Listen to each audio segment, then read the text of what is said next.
Welcome to Slave Revolt Radio here at 96.1 FM, Po People's Revolutionary Radio, KEXU.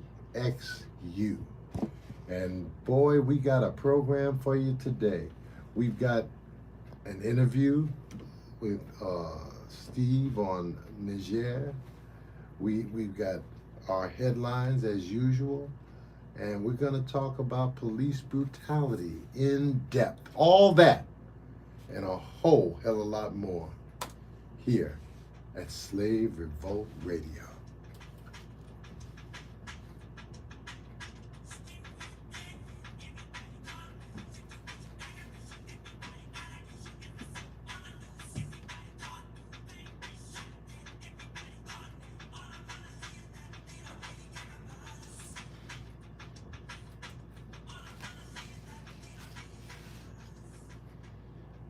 And they don't.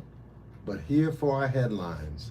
The Martin Luther King Center in Atlanta backs referendum on Cop City. ACLU, that is the American Civil Liberties Union, the NAACP, the National Association for the Advancement of Colored People, call for a probe into the targeting of activists. Just one quick question before we continue with that headline.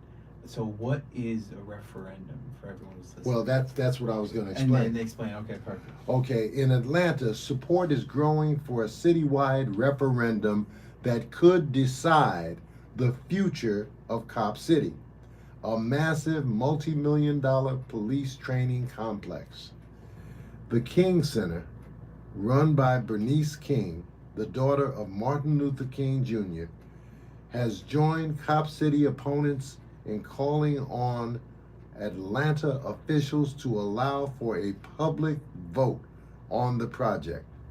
The King Center criticized Atlanta leadership for ignoring the ardent community opposition against Cop City and the use of public funding. The campaign, Vote to Stop Cop City, is working to meet an August 14th deadline to collect 70,000 signatures from Atlanta voters to put a referendum on the November ballot to stop Cop City. So clearly the referendum there's a price you pay. You have to get 70,000 signatures. Of people who think that's important. And I think that, whoa, man, that this is heating up. Is heating up because they done killed a person. Shot him, 50 times? What was his name? Their name. Go ahead. As far as I remember, which is not that far. Tortuguita. I remember there was like something that sounded like turtle. Tortuguita. Yeah, Tortuguita. Well, shot him like over 50 times. What kind? I mean, one bullet, you're dead. 50 times. So that right away made, and then they arrested the people who were raising funds for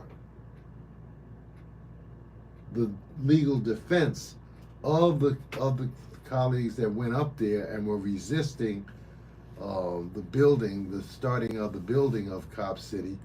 They arrested them people and said that they was terrorists. Nah.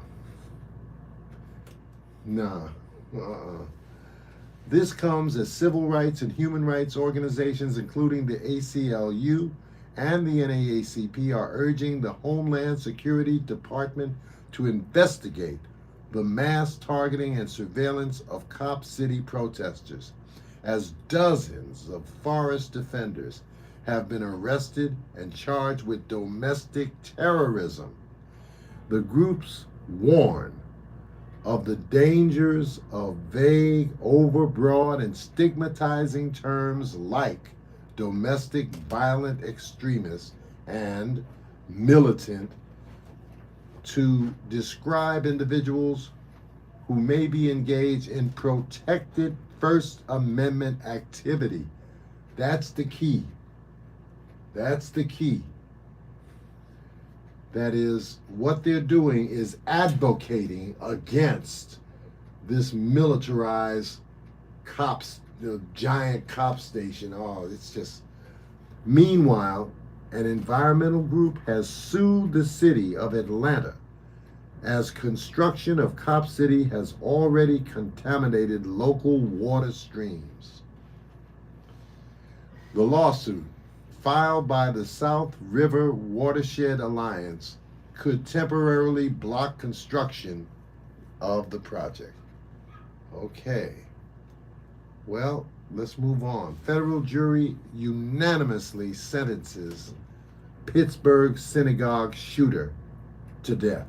In Pennsylvania, a federal jury has unanimously sentenced the gunman who killed 11 worshipers at the Pittsburgh's Tree of Life Synagogue to death. Robert Bowers was found guilty of federal hate crimes for the 2018 massacre. Many survivors and many members gathered to express their relief over the death sentence. Rabbi Jonathan Perlman, who helped hide worshipers during the gunman's rampage, wrote in the Jewish American newspaper, The Forward, quote, "Vengeance has become a motivating factor for many Jews who hoped the jury would sentence the murderer to death.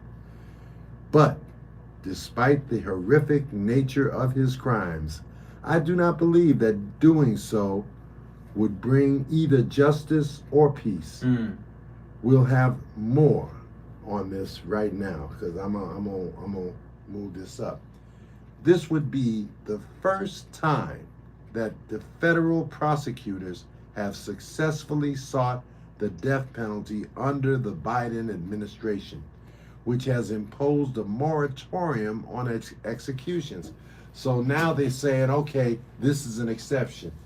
I'm going to tell you, this is not good, and I'll tell you why it's not good. So it's the exception. Well, what about the next one? It's a slippery slope. Yeah. Yeah. Once they're allowed to do one, then they're allowed to do more and more and more. You and I had a small disagreement over this question of the cluster bombs.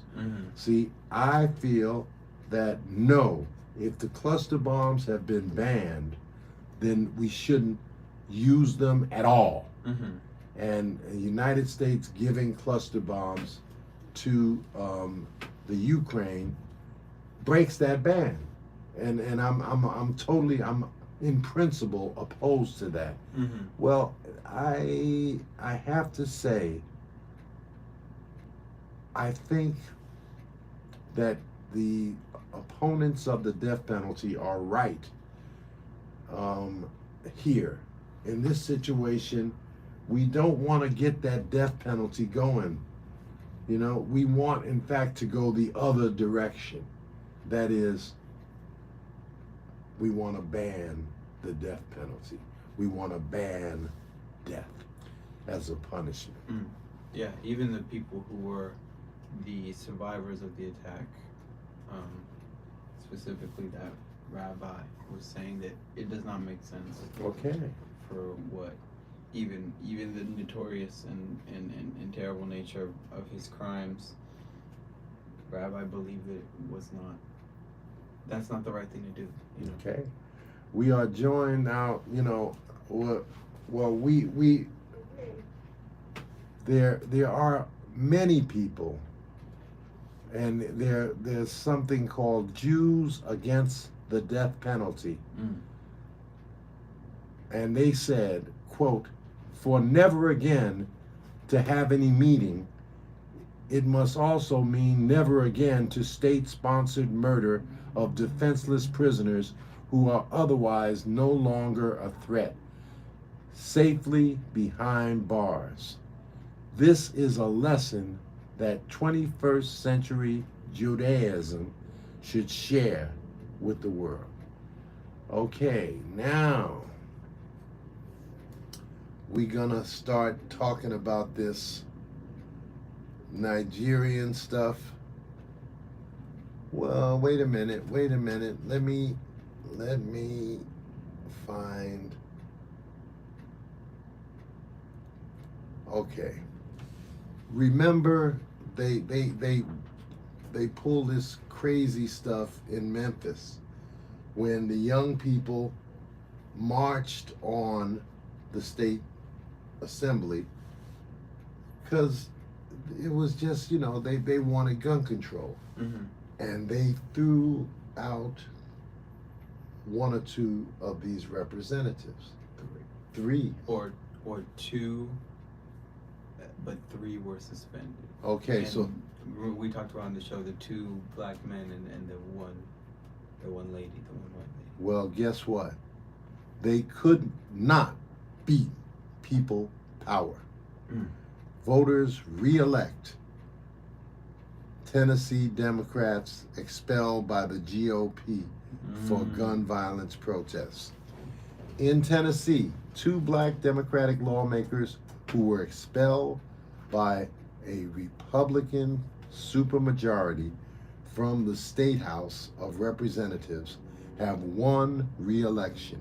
Justice Pearson of Memphis and Justin Jones of Nashville were expelled in April for leading peaceful protests against gun violence inside the Tennessee General Assembly, as thousands rallied to demand gun control in the wake of the Covenant Elementary School shooting in Nashville. Both lawmakers were quickly reappointed to their former seats ahead of Thursday's special elections, when they were permanently reelected. This is State Representative Justin Jones speaking after his victory. So here's what Representative Justin Jones said, and I quote, "Today's election is a reminder that their attacks on democracy will not happen unchallenged. The people of District 52 have sent an overwhelming message, a mandate to my Republican colleagues that we're going to stand up and fight back, and that we're going to build a multiracial, multi-generational movement to transform this state and move our state forward to fight for a state where we protect kids and not guns. To fight for a state where we protect each other, our humanity and our dignity. And so we've treated this election seriously because we knew that they had spent so much money trying to buy this election, but they could not beat people power." Mm. Wow. Well, that's good. And by the way,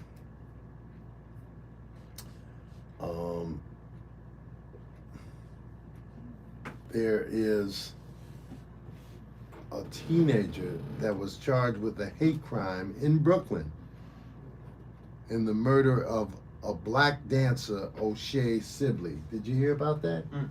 Now, this is something called voguing. Do you know what voguing is? Well, neither did I, okay? Voguing is when people start dancing in public. It's an expression of joy. Here, I don't see a lot of voguing, but I understand what it is. So in New York City, police have charged a 17-year-old with murder as a hate crime for the fatal stabbing of O'Shea Sibley at a Brooklyn gas station late last month.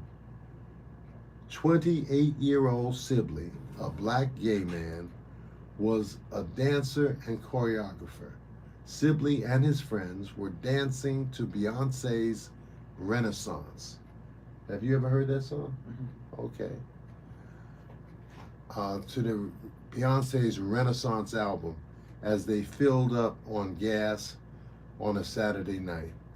when they were approached and harassed by a group of people who told them to stop dancing.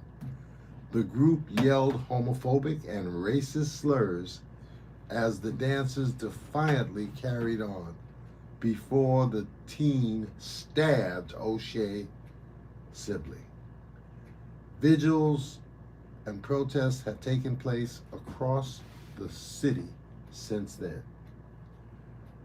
Mourners gathered at the Mobile station Friday where Sibley was killed, while others have posted videos of themselves voguing in tribute to O'Shea Sibley. Now this is not good. This is not good. This is, remember when the situation happened at Walgreen, then the security guard shot Bingo Brown. Well, we've seen this. Here's a situation where people dancing at the gas station. I don't know if they were holding stuff up or not. I didn't see a tape of it, okay? But this is not good. This is a certain meanness that's settling in on this land. Mm-hmm. So we have to pay attention, and we have to just be on guard. Tell your friends to be on guard. Chicago police arrest man who fatally shot 9-year-old girl riding the scooter for making too much noise. Now, I heard about this, that one. yeah, well, now this is in Chicago. Police have charged a 43-year-old man with first-degree murder after intentionally shooting a 9-year-old girl in the head while she was riding her scooter. Eyewitnesses said the shooter was upset that the girl, Sarabi Medina, and other kids were making too much noise in front of his home. The gunman, who's been identified as Michael Goodman, is expected to be in court, though a couple of days ago. This marks the second time gun violence has shattered the Medina family. In 2018, Sarabi Medina's mother was fatally shot in the head. Ooh, it's just bad luck, bad luck. Where was this again? This was Chicago. All right. Now, George Floyd murder. So this is connected with that. Ex-cop Tao Tai sentenced to nearly 5 years in prison. So this was the Asian guy that was holding back the crowd.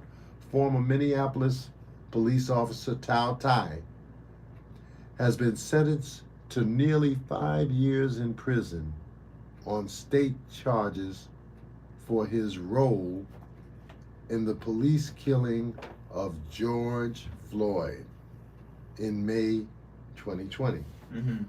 Tao had the crowd, he held the crowd back while Officer Derek Chauvin pinned George Floyd to the ground with a knee on his neck for over 9 minutes.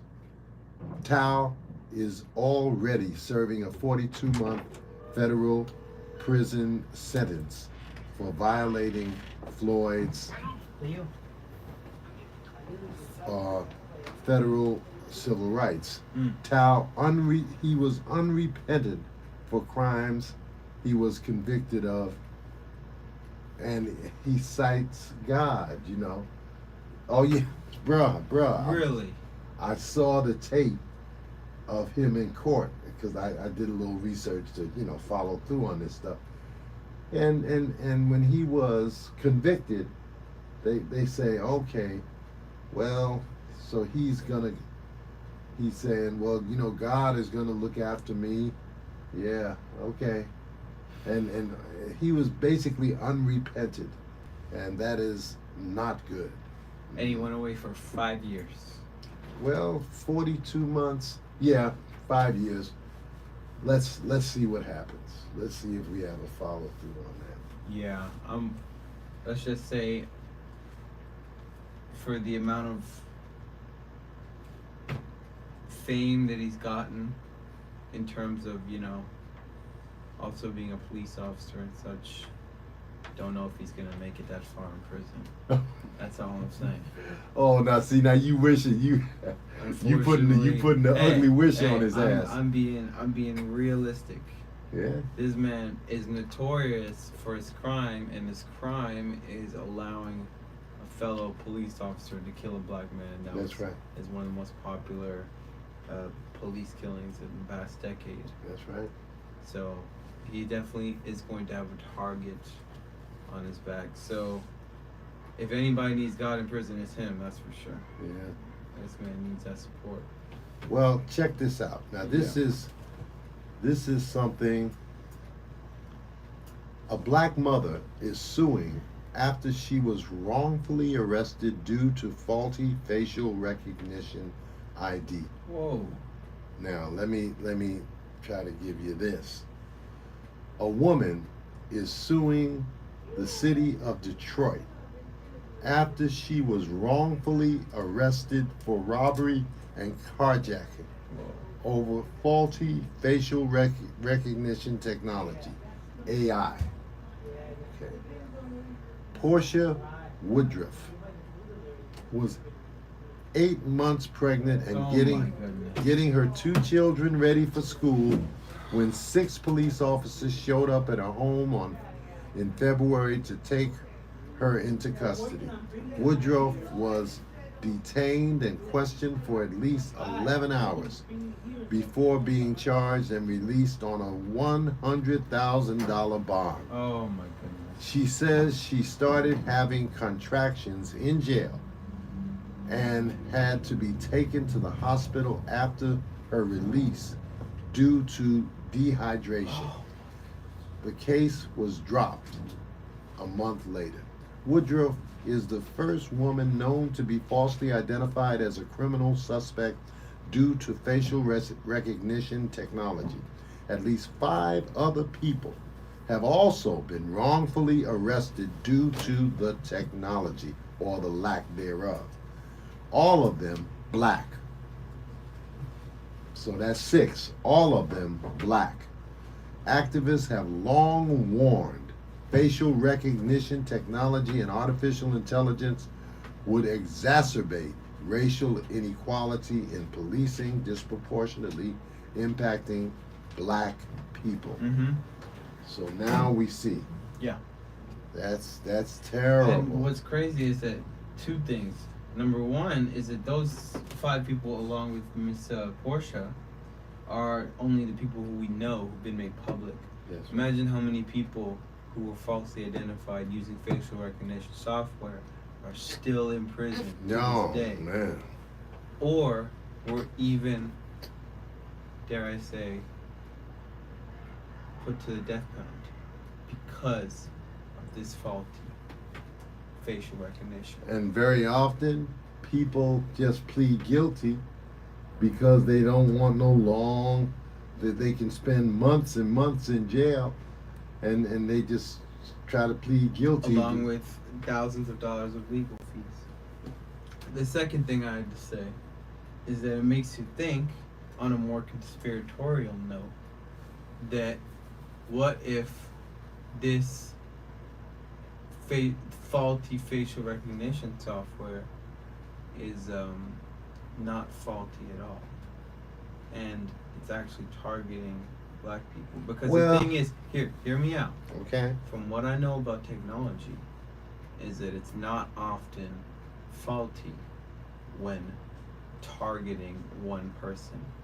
That's what's interesting to me, is that it seems that since they're all black people who are being facially unrecognized, there is a way for someone to code a piece of technology such as a facial recognition software to misrecognize, to almost to be racist essentially, and you can get away with saying that it's faulty equipment. You know what? We're gonna have to go on over this artificial intelligence stuff. In this case, the reason we know these 6 people were innocent is because they were actually somewhere else when the crime took place. Oh no, I agree with you. My bad. What I'm saying is, I think it was on purpose from the on the side of the law enforcement who use that technology. I'm saying that it wasn't faulty at all because they programmed the technology to target black people and to say that, oh, you don't have to exactly figure out who it is by their facial features, you just have to see their skin color, and as long as they look similar, then you can. But what I'm saying is that's not far out of the realm of possibility. We've seen crazier things happen before, and now that technology and AI is becoming more and more advanced, and governments are relying on it more and more, it's getting easier for racist coders and hackers to program these systems to disproportionately target black and brown people. And this is, I feel, an example of one of the first things we're seeing for that to happen. Well, that's clearly is what's been happening. Exactly. No question. Yeah. The question is why so sloppy in terms of the number of black people that they got it wrong. Well, I tell you what, I think until I tend to think we should ban that AI. Ban it. Artificial intelligence is not intelligent. Mm-hmm. Okay. So in Minnesota, family members of 33-year-old Ricky Cobb II are demanding justice after his killing by a state trooper during a traffic stop in Minneapolis this past Monday. 3 troopers pulled over Cobb for allegedly having his taillights off. Now, look, taillights. He didn't have the taillights on. Okay. Taillights on. They refused to tell him why he should exit his vehicle, which he declined to do. As they tried to force him to exit, the car took off and one officer fired a fatal shot into the vehicle. The troopers, Ryan Longdrian, Brett Siade, and Garrett Erickson, have been placed on administrative leave. Minnesota Governor Tim Walz said he assured the Cobb's family a thorough investigation would be undertaken. Cobb was a father of 5 people. Wow. Now, this is a story that, I don't know, man. This is, in Mississippi, police officers plead guilty to civil rights violation in torture of 2 black men. Did you hear about this one? I did hear about Okay. this. In Mississippi, 6 white former police officers who call themselves the Goon Squad have pleaded guilty to raiding a home and torturing 2 black men earlier this year. The men were handcuffed, beaten, tasered, and sexually abused as officers shouted racial slurs. One of the men, Michael Corey Jenkins, was shot through the mouth with a bullet lacerating his tongue and breaking his jaw before exiting his neck.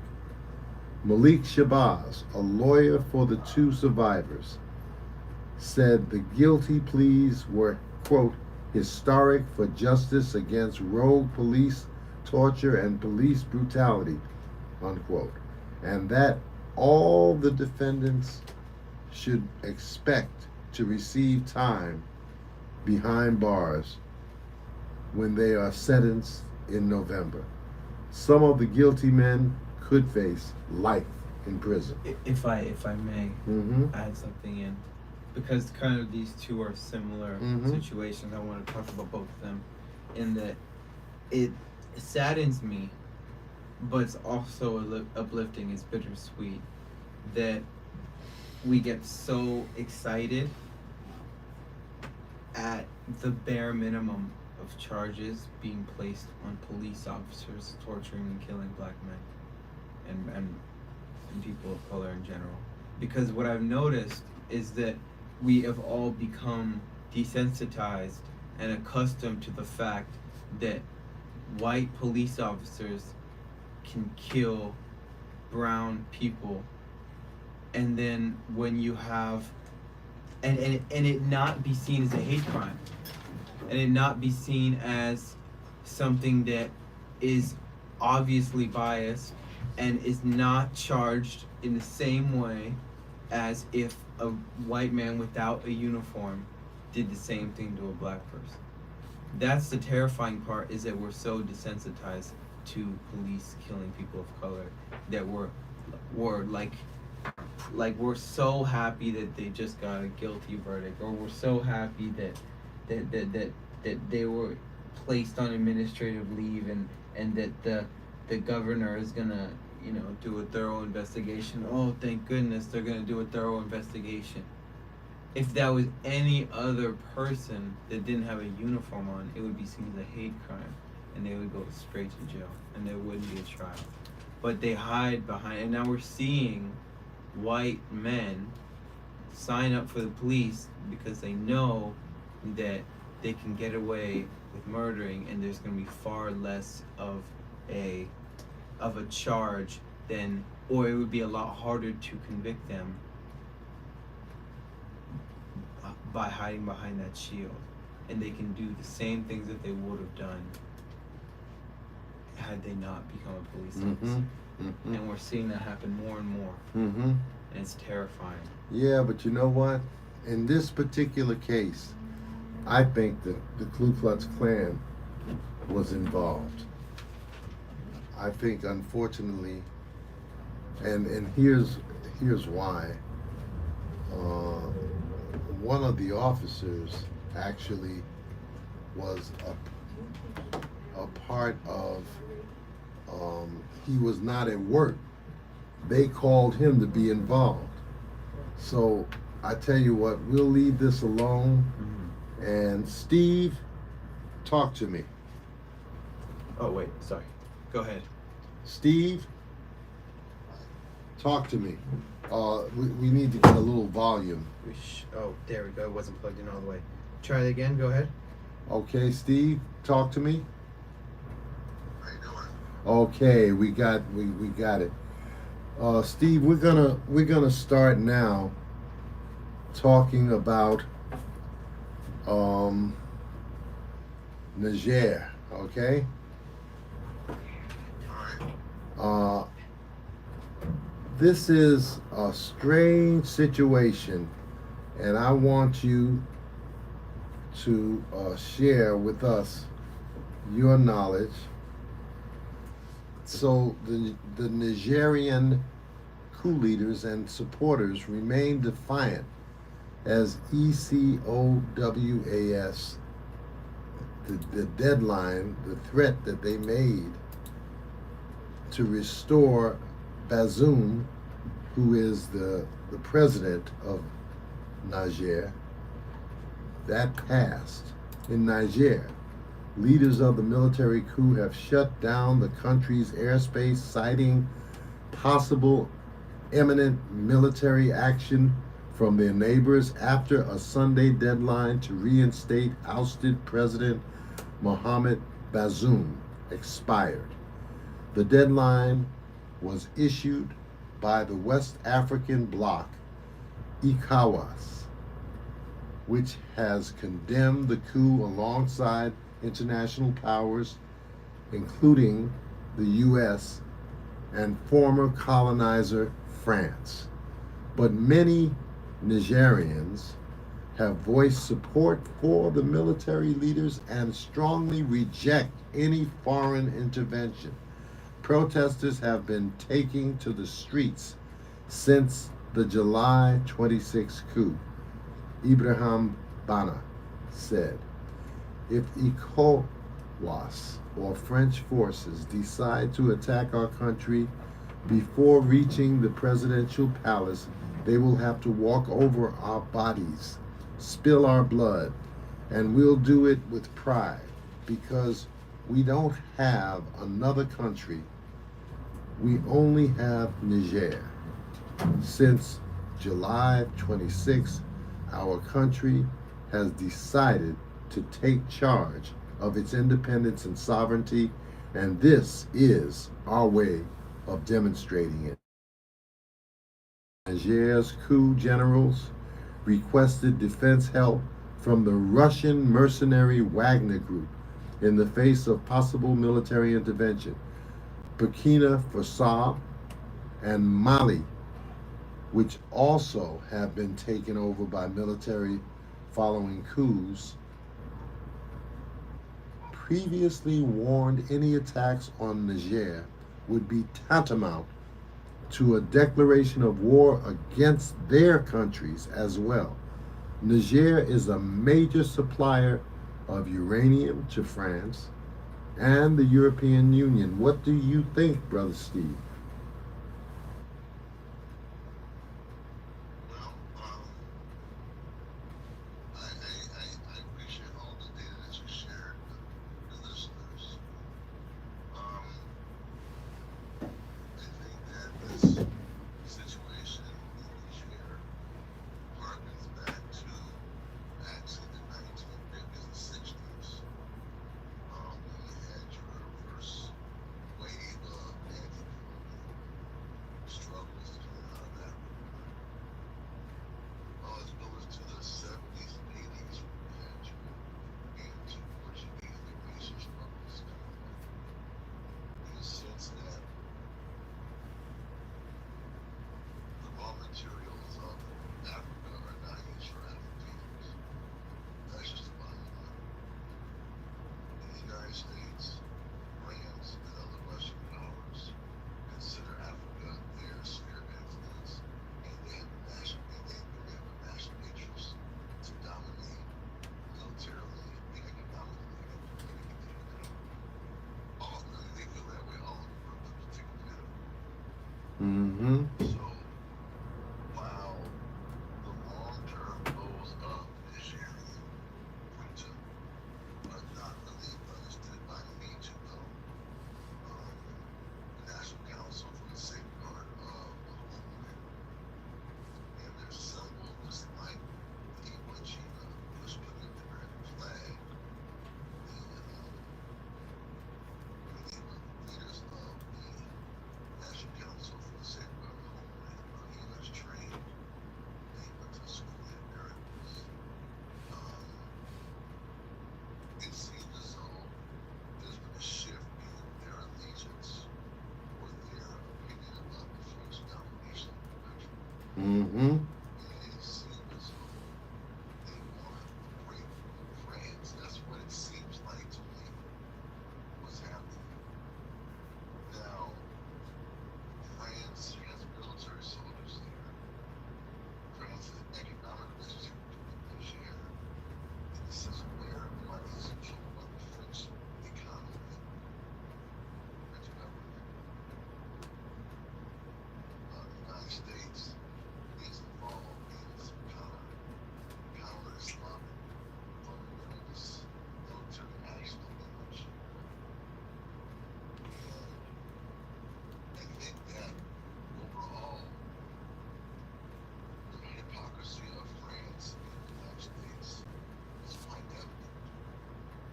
The United States accepts any coup win election when it comes out on top. It doesn't like it when it opposes it. So they didn't like what happened on 27th July. They opposed it. Mm-hmm. They didn't care what happened in Honduras when it was that coup. Or the by God revolution or the Union.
Okay.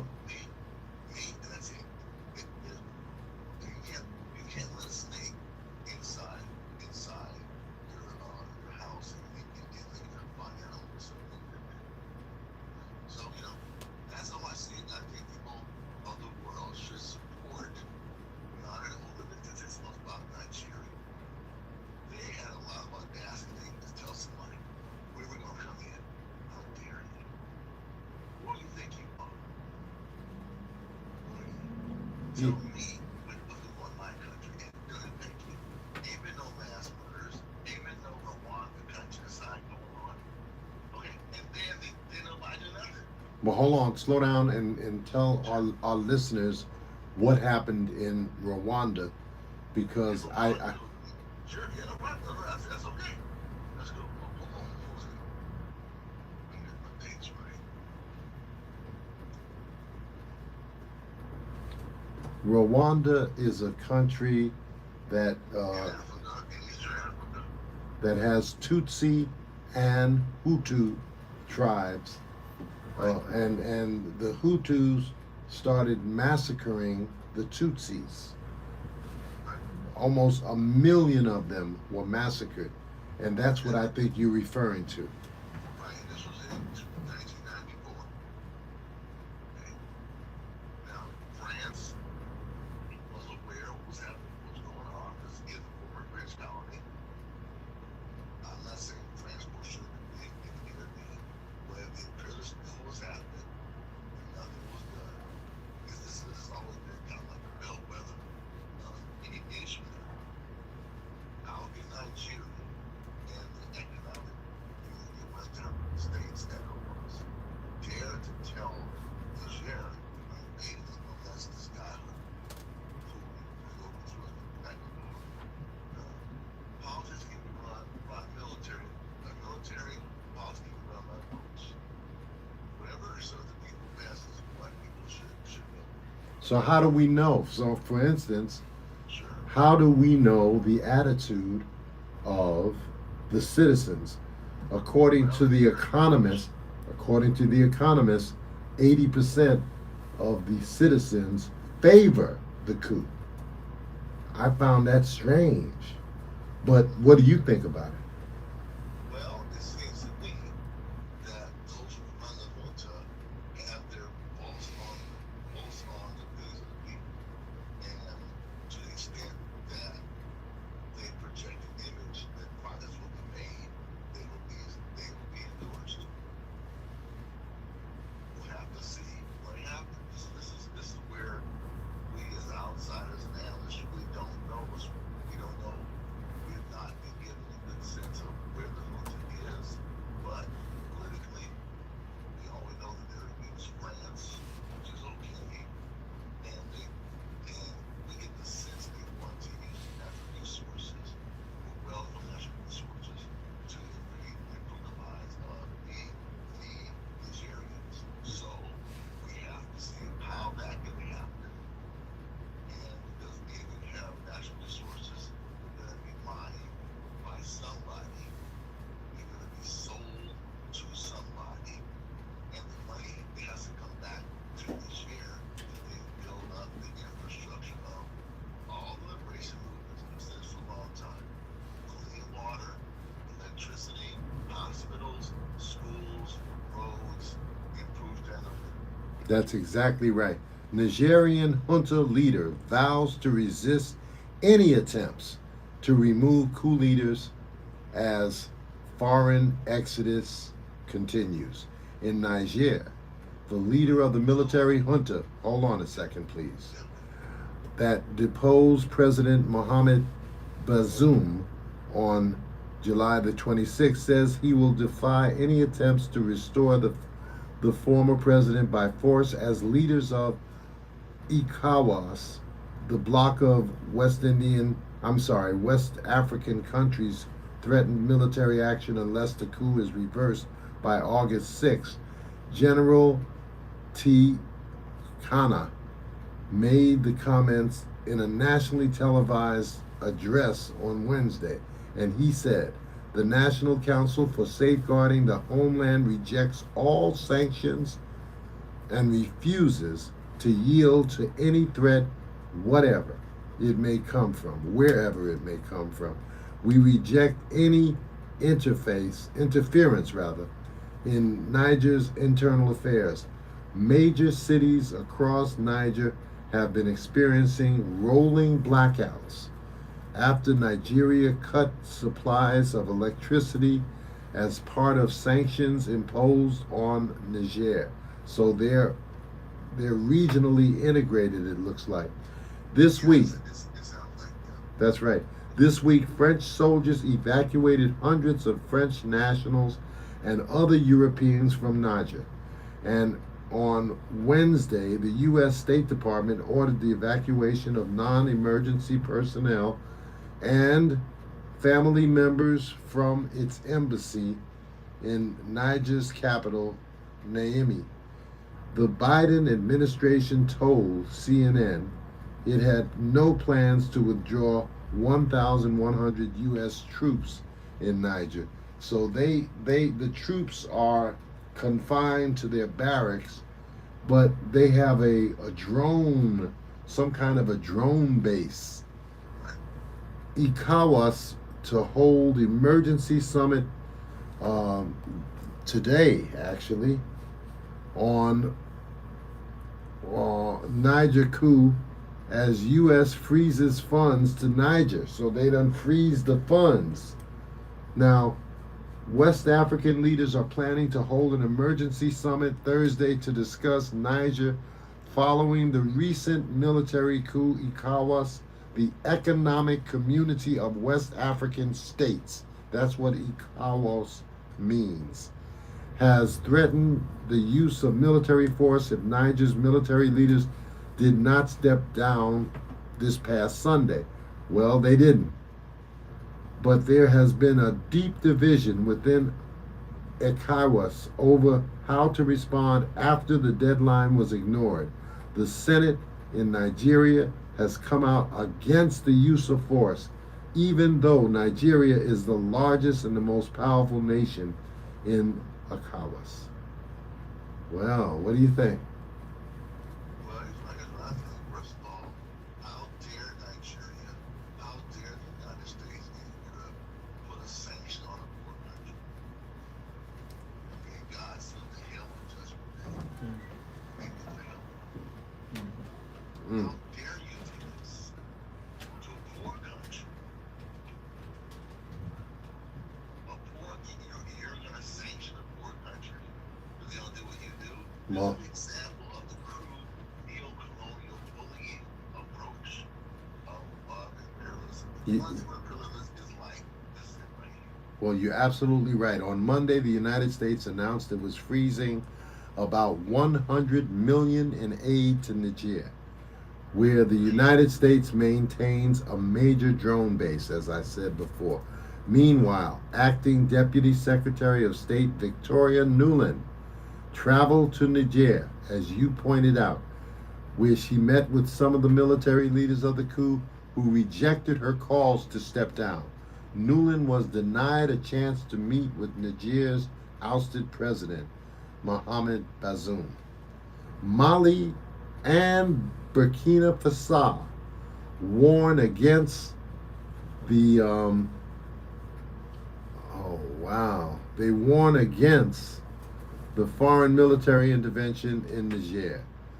So meanwhile, Mali and Burkina Faso have sent delegations to Niger to reaffirm support to Niger's new rulers.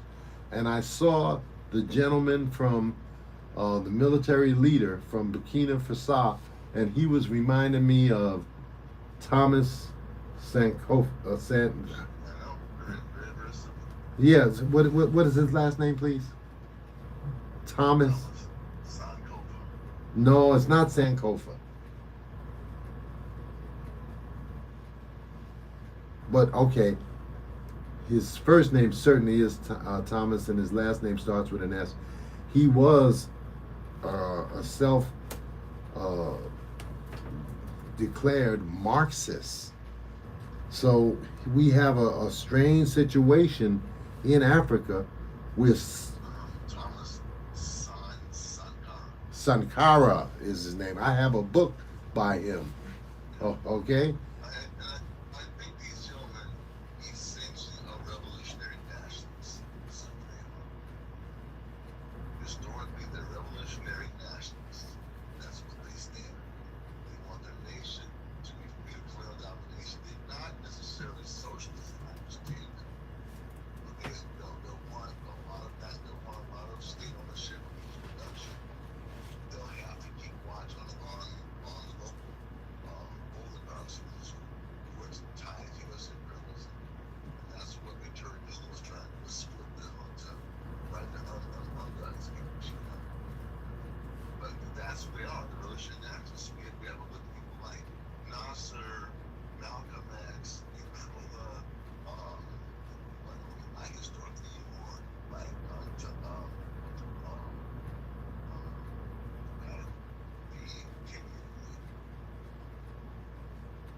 this generation of nationalists, and they're kind of like on that tip. That's where they are. We can't announce that that's where they are. That's who they represent. Politically, historically. But Fidel Castro, this kind of thing. yeah. So the imperialists are stupid.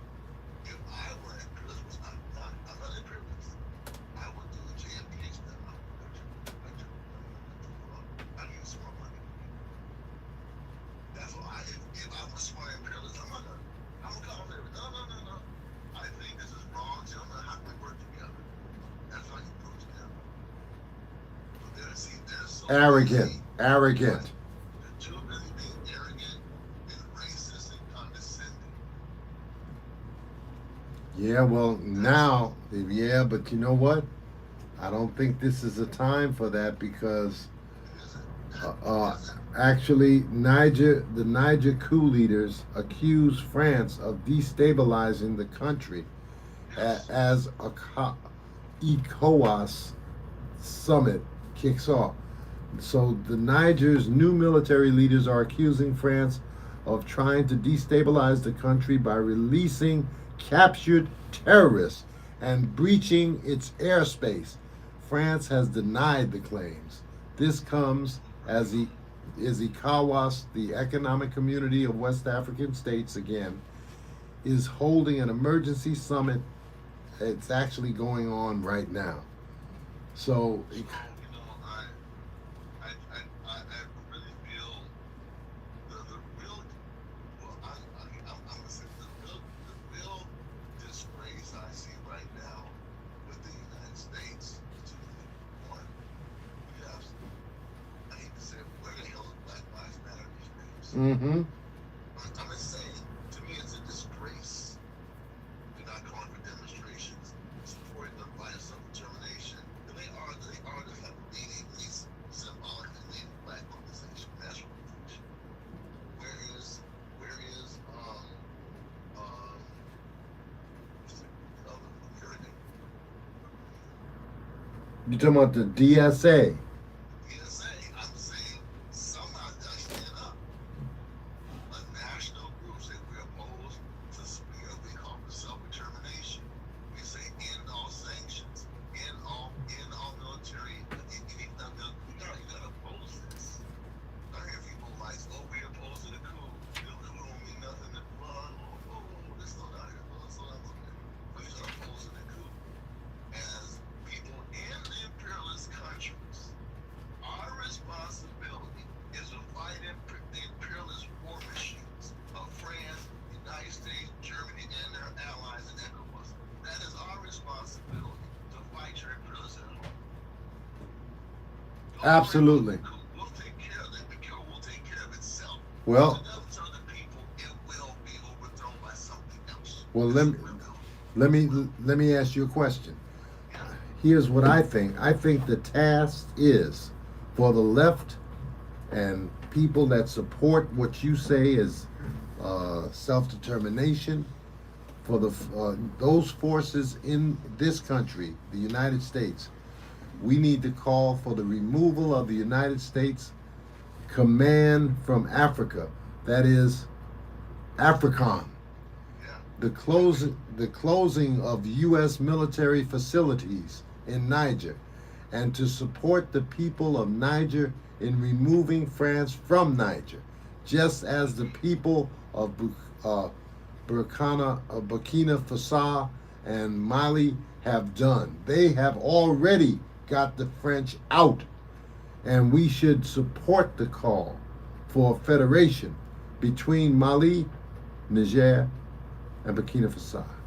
I'm all for it. I think those are very good, fundamental, anti-imperialist demands. Coming from inside an imperialist country. Well, I tell you what, Sound.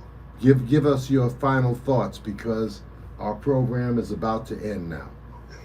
Well, my final thoughts is the Nigerian situation shows the contradiction between the oppressed peoples of the world, especially in Africa, and imperialism led by U.S. imperialism and France. And the people are speaking up. They want freedom. They don't want oppression. We support their right to have some self-determination in the base of all military bases and all the resources from Niger and Africa should belong to the Africans. The wealth should go to the people there. Well, sounds good to me. Sounds good to me. And Let's be about it. well, yeah, and yes, you are exactly right. We have to not just talk about it, Let's be about it. but be about it. Thank you so much for joining us, Steve.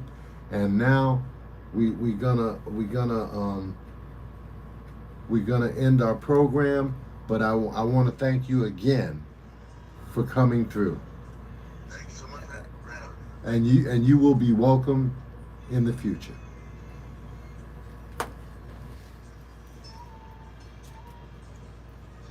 That's good.